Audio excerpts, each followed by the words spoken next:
the station that's on your side. This is News 12, NBC 26 at 11. We're essentially functioning in a triage and disaster mode. That is the description tonight from AU Health as the hospital fills with new COVID patients and puts a lot of elective surgeries on pause. Also new at 11, University Hospital evaluating and delaying some of their elective procedures, requiring overnight stays as well. They tell us that's due more to a shortage of nurses than it is having the beds available for patients. At last check, though, AU has 98 patients in the hospital with COVID. 10 of them are kids. University Hospital reporting 110 patients hospitalized with the virus, 10 on ventilators.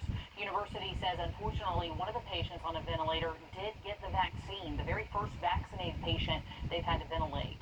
Over at the Charlie Norwood VA, they have 18 people with COVID. Half of them are currently in the ICU. Sloan O'Connell live for us outside AU Medical Center with how COVID is affecting other procedures there. So, Sloan, Dr. Cool described the hospital as being in crisis mode. That's not really mincing words.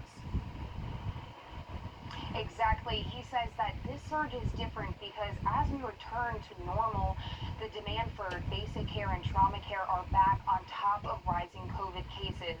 And it's not just impacting COVID patients, it's impacting necessary routine care.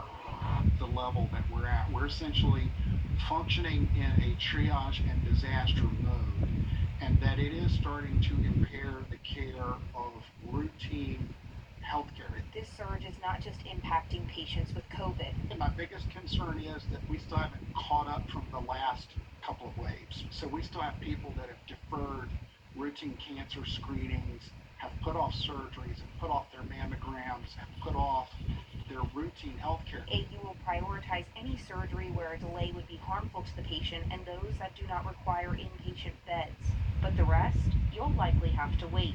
Balancing normal healthcare, trauma patients, and this surge puts a major strain on our healthcare workers. Incredibly tired, they're frustrated by the disinformation that is being continually spread, both about the vaccine as well as the disease.